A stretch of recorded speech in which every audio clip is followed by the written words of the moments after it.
सर्वभूत सुहृच्छान्तो ज्ञान विज्ञान निश्चयः पश्यन्मदात्मकं विश्वं न विपद्येत वै पुनः।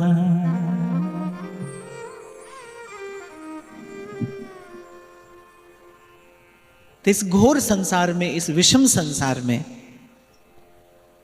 सुखपूर्वक, शांतिपूर्वक, प्रसन्नतापूर्वक रहने की जो प्रथम विधि भगवान श्री उद्धव जी से कहते हैं कि सर्वभूत सुहृद शांतो ज्ञान विज्ञान निश्चयः पश्यन् मदात्मकं विश्वं न विपद्येत वै पुनः। भगवान ने कहा कि सबको मेरा ही जानकर, मेरा ही मानकर रहना, ये जो भी है कि मेरा ही है, मुझसे ही है और मुझ में ही है। यदि फूल को सुंदर, सुकोमल, सुवासित मैंने बनाया है तो फिर कांटे की रचना भी मैंने ही की है।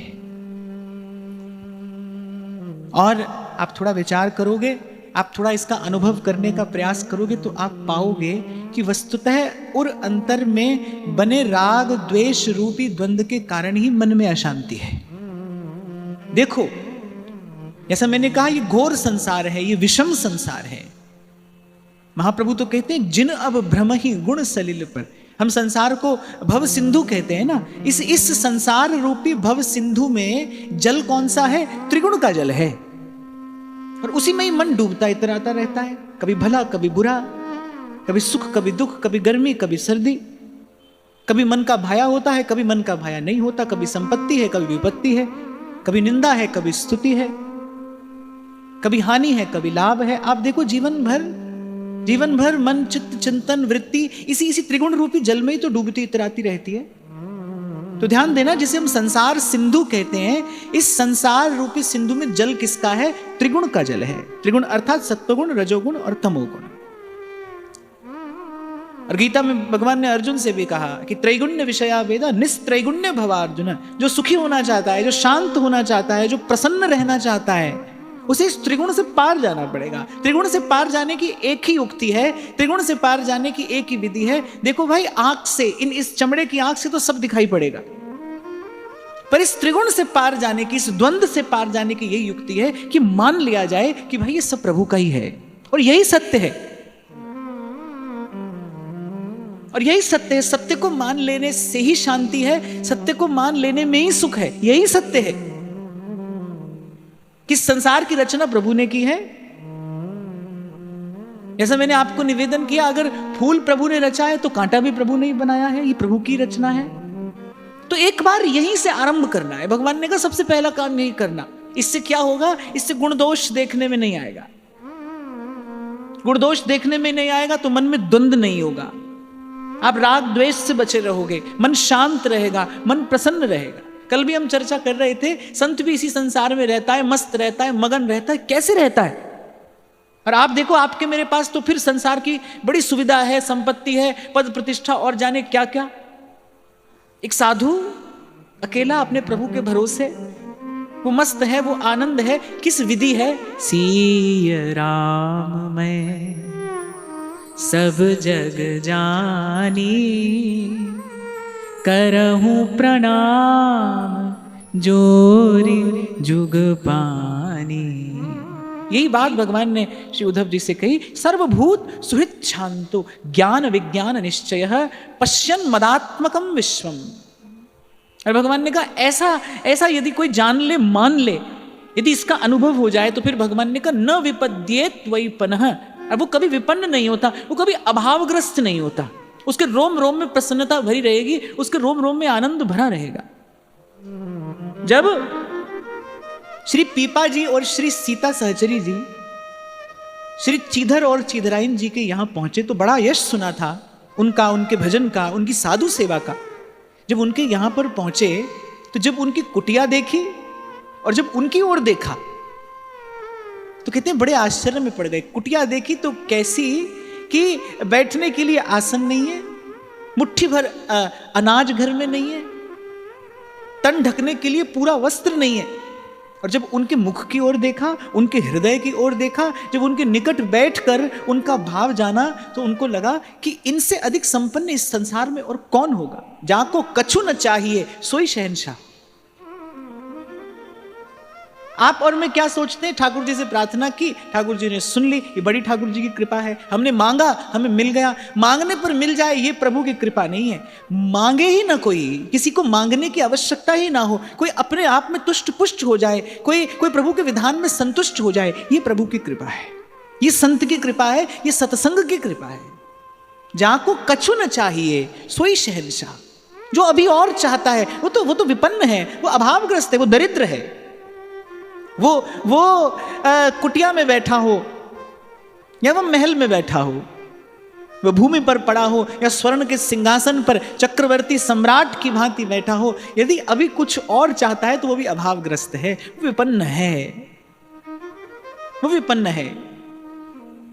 और संत तो कहते हैं भाई जो आज आपके पास है, यदि आप इसमें संतुष्ट नहीं हो तो कोई आपको ये लिखकर नहीं दे सकता कि कल इससे और अधिक मिल जाने पर आप हो जाओगे। क्योंकि प्राय करके तो ये देखा जाता है कि संसार की वस्तु अपने साथ दोष ही लेकर आती है, उसके कुछ दुर्गुण हैं। धन अपने साथ जाने कितने अनर्थ लेकर आता है, लोभ लेकर आता है, भय लेकर आता है, चिंता लेकर आता है, क्लेश लेकर आता है, मद लेकर आता है, उन्माद लेकर आता है, जाने कितने अनर्थ धन के साथ आते हैं, कितने अनर्थ संसार के साथ आते हैं। मैं तो पूर्व भी आपको कई बार कहता हूं कि भाई भजन का आरंभ करना है, यदि भजन का सुख चाहते हो, यदि नाम की खुमारी चाहते हो, यदि नाम का रस चाहते हो, तो सबसे पहला कार्य यही करो कि तूने मेरे मालिक बहुत कुछ दिया है, तेरा शुक्रिया है। आजमा कर देखना भाई, अभी आप गा रहे हो, जिस क्षण आप शुक्रिया करते हो, जिस क्षण आप धन्यवाद करते हो, उस घड़ी मन शांत हो जाता है, उस घड़ी मन प्रसन्न हो जाता है। तो श्री महाप्रभु जी ने भी यही कहा, भाई यहीं से आरंभ करना, सब सोहित। इसका परिणाम क्या होगा? मति निष्काम हो जाएगी, और मति निष्काम होते ही क्या होगा? चेतना को विश्राम मिल जाएगा। श्री महाप्रभु जी ने कहा भाई सब सोहित होगा तो मति निष्काम होगी, और मति निष्काम होगी तो वृंदावन में विश्राम है, नहीं तो यहां पर आकर भी वही खींचातानी करते रहोगे। और होता ही है, जो सोचकर व्यक्ति आता है, जो सोचकर व्यक्ति यहां आता है, वो देखता नहीं, वो पाता नहीं, वो अनुभव नहीं करता, और फिर विचलित होता है, फिर व्याकुल होता है, फिर व्यथित होता है। देखो भाई, पते की बात यह है, काम की बात यह है, लाख की बात यह है कि सुख और शांति की अनुभूति कभी हुई तो आपको अपने भीतर ही होगी। बाहर की शांति अशांति से कोई इसका बहुत बड़ा संबंध नहीं है, बाहर कितनी भी रचना कर लो।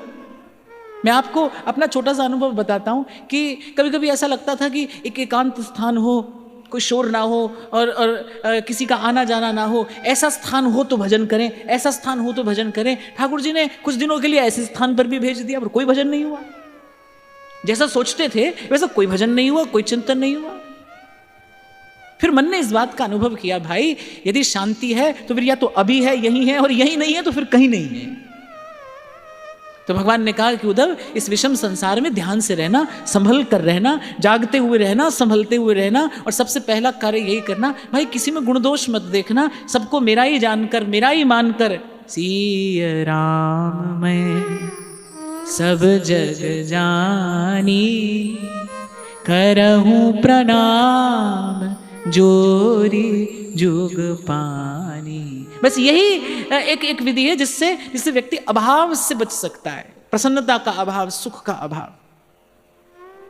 भगवान ने स्पष्ट किया, न विपद्येत वै पुनः, उस पर फिर कोई विपदा नहीं आती, वो विपन्न नहीं होता। भगवान ने तो यहां तक भी कहा आगे कि वो जन्म और मरण के द्वंद्व से सदा के लिए मुक्त हो जाता है। एक बार मान लो कि सब प्रभु का है, जानने में नहीं आएगा, पहचानने में भी नहीं आएगा। ये जो सत्य है, ये सत्य ना तो आपके मेरे जानने में आएगा, ना पहचानने में आएगा। और देखो, कुछ बातें प्रत्यक्ष प्रमाण होती हैं, कुछ बातों का अनुमान किया जाता है, और कुछ बातों के लिए शास्त्रों और गुरुजनों के वाक्य प्रमाण होते हैं। तो यहां पर शास्त्रों और गुरुजनों के वाक्य को प्रमाण मानकर, इसे मानकर हमें अपनी यात्रा का आरंभ करना है, मान लेना है। और आप इसका बड़ा त्वरित परिणाम देखोगे, आप इसका तात्कालिक परिणाम देखोगे। बाहर कुछ बदले न बदले, पर आप देखोगे आपके मन में शांति आ गई है, आपका मन सुखी हो गया है, अब आपके मन में आनंद है। तेरे फूलों से भी प्यार, तेरे कांटों से भी प्यार। अच्छा, क्योंकि है तो दोनों ही। चलचित्र पे जब फिल्म चलती है, पर्दे पे जब जो देखते हैं आप, उसमें कभी हंसना है कभी रोना है, लेकिन वो ना वो हंसना है ना वो रोना है। ऐसे ही ये संसार है। जगत सब सपना। सपने में कोई राजा हो जाए तो राजा नहीं है, दरिद्र हो जाए तो दरिद्र नहीं है। ऐसे ही ये संसार है, सब सपना, सुख नहीं है, दुख नहीं है। इसे जानने के लिए, इस सत्य को पहचानने के लिए आपको मुझे क्या करना है? पहले इसे मानना है। मैं फिर दोहराता हूं, 3 प्रकार से सत्य का दर्शन अनुभव किया जाता है। एक तो प्रत्यक्ष प्रमाण है, एक अनुमान से किया जाता है, और एक विधि है शास्त्रों और गुरुजनों के वाक्य में विश्वास करके, श्रद्धा करके। तो मुझे तो ये रीति उचित जान पड़ती है कि गुरुजनों की बात में विश्वास करके और फिर आगे बढ़िए। कल भी जैसे मैं आपको सुना रहा था ना, किसी ने मुझे कहा, बोले अमुक संप्रदाय में ऐसा होता है, ऐसा क्यों नहीं होता, ऐसा क्यों होता है, ऐसा क्यों नहीं होता। भाई, इस प्रपंच का कोई अंत नहीं है, इसका कोई अंत नहीं है। आपकी मेरी दृष्टि के अनुकूल एक चश्मा हमें दिया है प्रभु ने, उसको लगाकर प्रभु को देखो बस। जो है, जहां है, जैसा है, सब सही है। आपको एक आश्चर्य की बात बताऊं कि हमारे वेदों में तो आस्तिक के लिए भी कुछ कहा गया है, नास्तिक के लिए भी कुछ कहा गया है। जो कहा सुना जाता है, जहां लग गोचर मन जाए, सबका बीज हमारे वेदों में मिलता है। आपको अंततः यही आना पड़ेगा, यही मानना पड़ेगा, क्योंकि यही सत्य है। वासुदेव सर्वम एको हम द्वितीयो नास्ति, एकम सद्विप्रा बहुधा वदन्ति। एक, आप देखिए श्री गुरु नानक देव जी महाराज को जब साक्षात्कार हुआ, पहला शब्द उनके मुख से क्या निकला? एक। दूसरा कोई है ही नहीं। मीरा जब कहती है ना, मेरे तो गिरधर गोपाल दूसरो न कोई, इसके 2 अर्थ हैं। एक तो अभिधा अर्थ है कि भाई उनके अतिरिक्त मेरा कोई नहीं है, पर मीरा ज्ञानी भी है, वो कहती है दूसरो ना कोई, दूसरा कोई है ही नहीं। विष का प्याला आए तो भी मेरा गिरधर ही आया है, विषधर भेजा है राणा जी ने, उसके रूप में भी मेरा गिरधर ही आया है। और ये साधु संत अनंत अनंत आशीर्वाद मुझ पर बरसाते हैं, बोले इनके रूप में भी मेरे गिरधर का प्रेम ही मुझ तक पहुंचता है। तेरे फूलों से भी प्यार, तेरे कांटों से भी प्यार। फिर उद्धव जी ने कहा कि प्रभु, बात तो आप बहुत अच्छी कह रहे हैं, सच्ची कह रहे हैं, पर बड़ी कठिन है, क्या करें क्या करें? क्योंकि जन्म जन्म से इसी द्वंद्व का सेवन चिंतन भजन हमने किया है। आपने मैंने क्या किया है? जन्म जन्म संसार का भजन ही तो किया है। और भजन कैसा है? भजन जैसे भक्त को भगवान कर देता है। भगवान का भजन करो तो भगवान से हो जाओगे। हम कहते हैं ना, भक्त और भगवान में कोई भेद नहीं है। भगवान का भजन करे तो कोई भगवान सा हो जाता है, भगवान का हो जाता है। संसार का भजन करोगे तो संसार से हो गए, द्वंद्व जैसे हो गए हम। यद्यपि ये हमारा स्वरूप नहीं है, ये हमारे स्वभाव में नहीं है। कभी आपने सोचा है, कभी आपने विचार किया है, क्यों हम सुखी चाहते हैं, क्यों हम आनंदी चाहते हैं? क्यों कभी हमने दुख की कल्पना नहीं की? क्यों दुख की कल्पना से भी हम बचते हैं, घबराते हैं, सामने खड़ा हो तो देखकर भाग जाने का प्रयास करते हैं? कभी आपने सोचा ऐसा है क्यों? ऐसा इसीलिए क्योंकि सुखी हमारा स्वरूप है, सुखी हमारा स्वभाव है। ईश्वर अंश जीव अविनाशी, चेतन अमल सहज सुखरा। महाराज बाणी में कहते हैं, मन तू ज्योत स्वरूप है, अपना मूल पिछाड़, अपना मूल पिछाड़। जैसे उड़ी जहाज को पंछी पूरी जहाज पे आवे।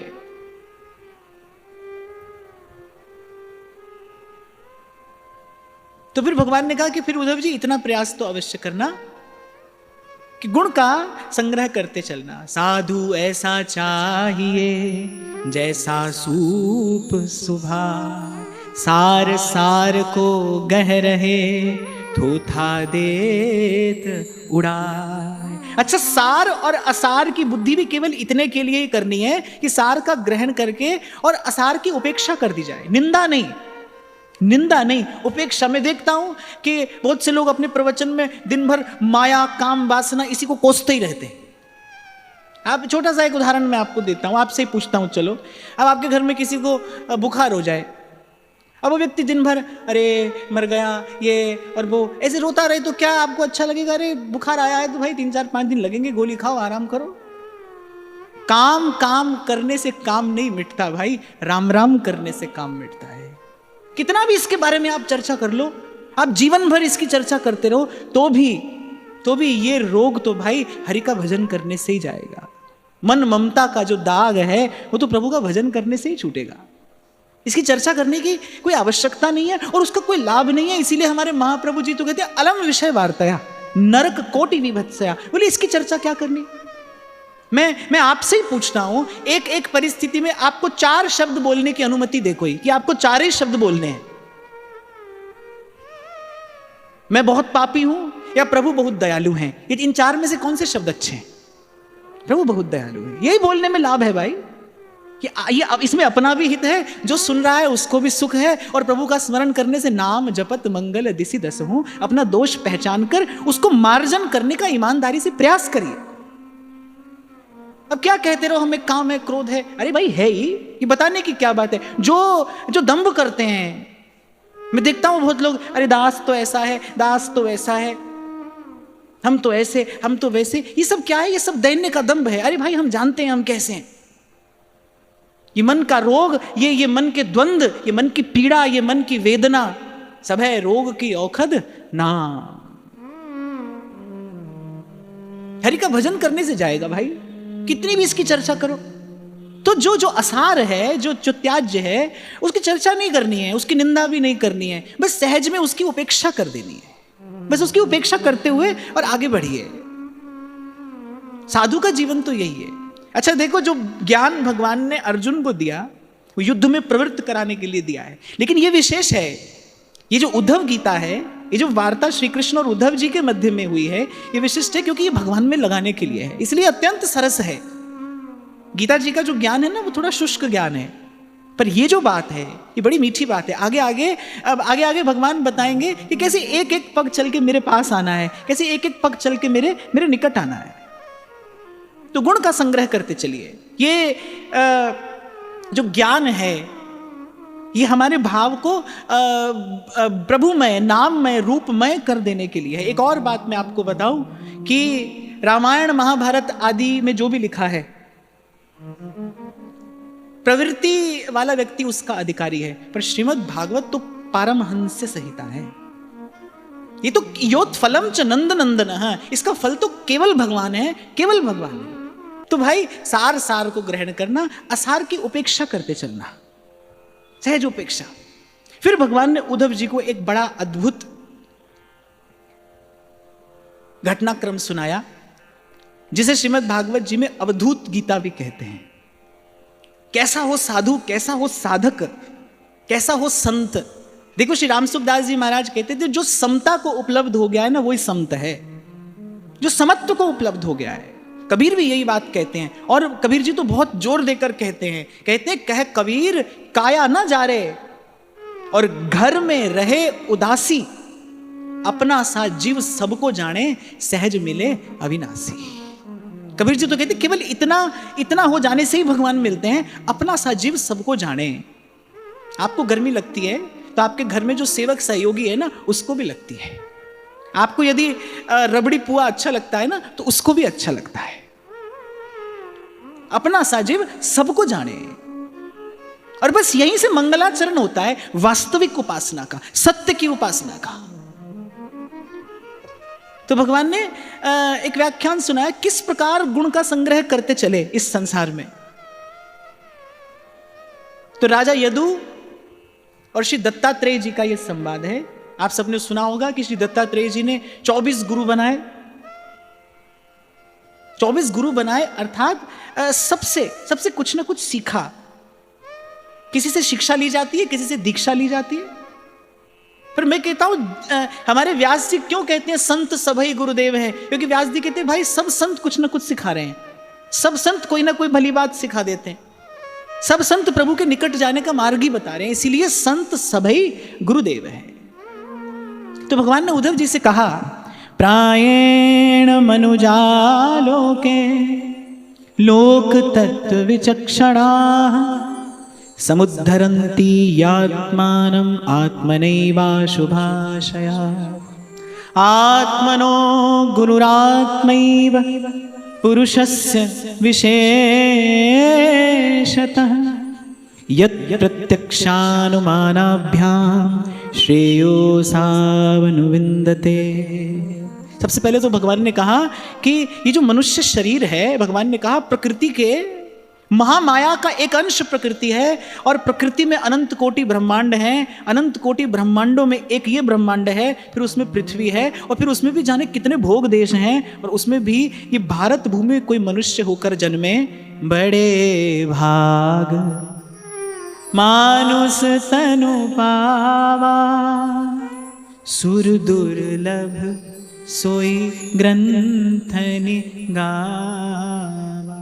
इस शब्द पर ध्यान देने की आवश्यकता है। सुर दुर्लभ यानी देवताओं को भी दुर्लभ है ये अवसर। इस पवित्र भारत भूमि पर कोई मनुष्य होकर जन्मे, ज्ञान सहित नर देह वर और भरत खंड में हुई। तो एक बड़ी सूक्ष्म बात भगवान कहते हैं कि आत्मनो गुरुरात्मैव पुरुषस्य विशेषतः, अर्थात कहते सबसे बड़ा गुरु तो अपने अंदर ही बैठा है। अभी आपसे मैंने कहा ना, कुछ चीजें आंख से दिखाई पड़ती हैं, उसके लिए किसी प्रमाण की आवश्यकता नहीं है। कुछ चीजों को अनुमान से जानकर समझकर या तो उनके निकट जाया जाता है या उनसे दूरी बना ली जाती है। इसीलिए भगवान ने बुद्धि दी है, विवेक दिया है और कुछ बातों के लिए गुरुजनों के वाक्यों को प्रमाण मानना पड़ता है। पर ये जो हित अहित है, ये जो भला बुरा है, इसका भेद करने वाला कोई आपके भीतर बैठा है। उर प्रेरक हित चंद, आपके भीतर कोई बैठा है। और मैं तो इस बात पर बहुत बल देता हूं भाई कि यदि आप अपनी अंतर आत्मा का स्वर नहीं सुन पा रहे हैं तो मुझे लगता है कि शायद आपको कोई सद्मार्ग पर नहीं चला सकता। यदि आप अपनी अंतर आत्मा का स्वर सुन पाने में सक्षम नहीं है, और कोई पूछता है ना कि पाप का परिणाम क्या है, पाप का परिणाम यह है कि व्यक्ति अपनी अंतर आत्मा के स्वर से दूर चला जाता है, अपनी आत्मा का स्वर नहीं सुन पाता।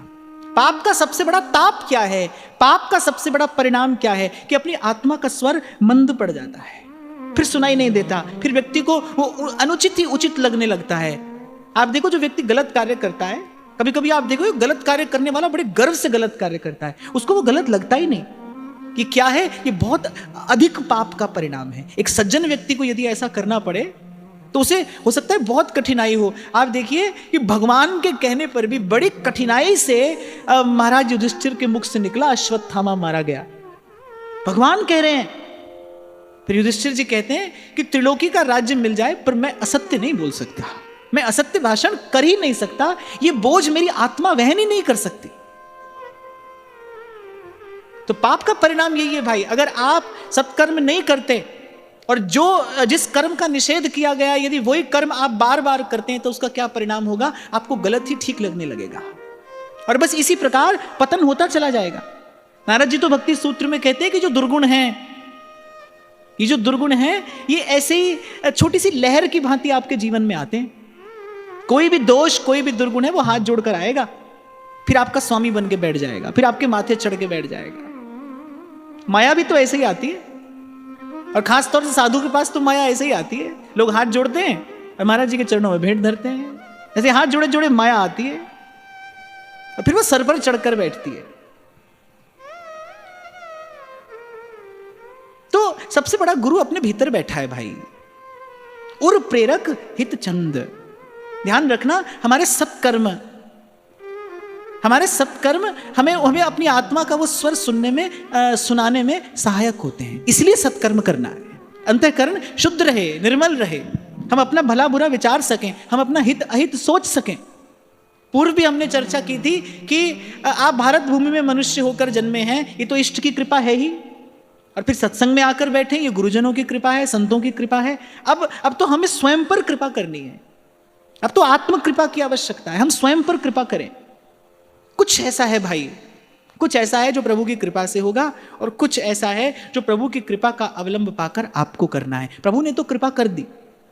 एक और बात स्वामी श्री अखंडानंद जी महाराज कहते थे, बोले देखो प्रकृति आपको जो सर्वश्रेष्ठ दे सकती थी, सर्वोत्तम दे सकती थी, वो प्रकृति ने आपको दे दिया क्या? मानव शरीर दे दिया।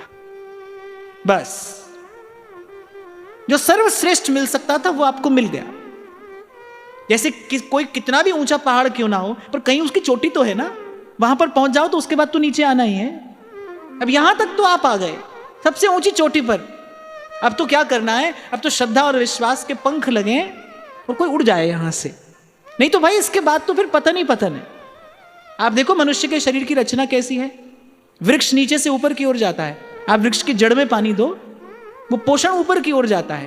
पर मनुष्य के शरीर की रचना कैसी है, आप जो पाओगे उसका अधोगमन होता है।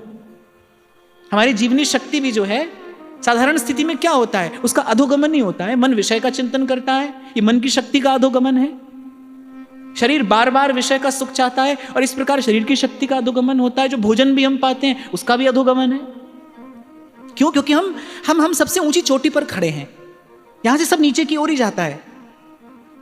अब प्रकृति ने जो आपको देना था वो आपको दे दिया, अब आपको पुरुषार्थ करना है। इसीलिए हमारे उपनिषद कहते हैं उत्तिष्ठत जागृत प्राप्य वरान निबोधत। उठिए, जागिए, भजन करिए, उस श्रेष्ठ का भजन करिए, उस सत्य का भजन करिए।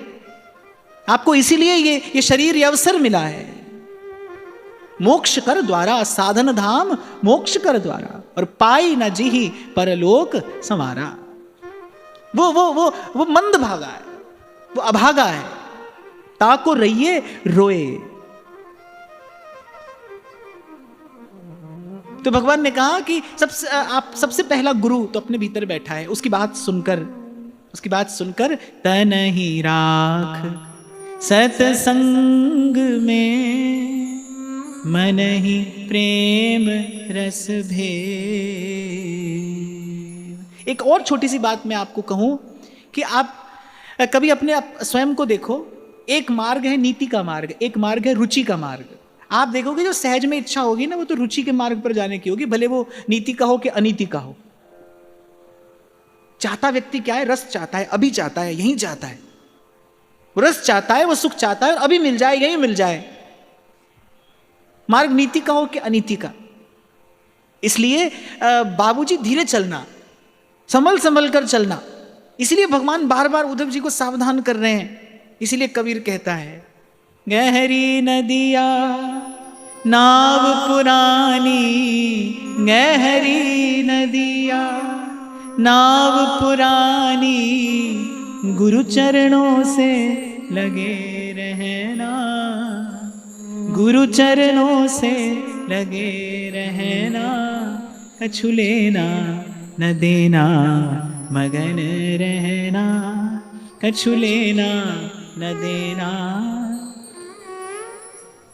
अरे अब की बार ये 1-1.5 महीने का समय रहा ना, बीच में सत्संग नहीं हुआ, तो अब जब सत्संग आरंभ होना था तो 1-2 दिन पहले से मुझे लग रहा था जैसे मुझे कुछ आता भी है कि नहीं आता है।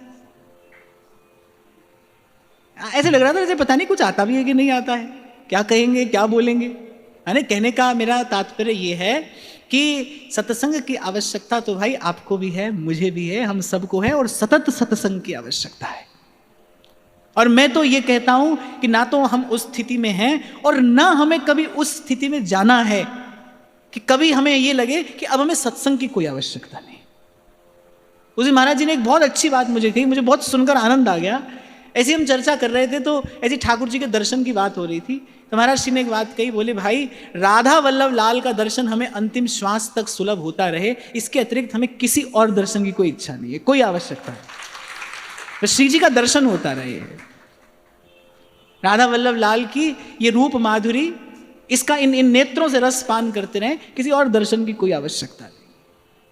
यही बात तो मैं पुनः पुनः आपको निवेदन करता हूं, भाई हमें सत्संग मिला है, अब प्रभु से प्रार्थना करें कि अब हमें सत्संग का सुख मिले, जो सुख संतों ने पाया, कि जो सुख है सत्संग में सो वैकुंठ ना होए। इसी प्रसंग की हम चर्चा कर रहे हैं। इस प्रसंग की भाव भूमिका में क्या है, सत्संग की महिमा है।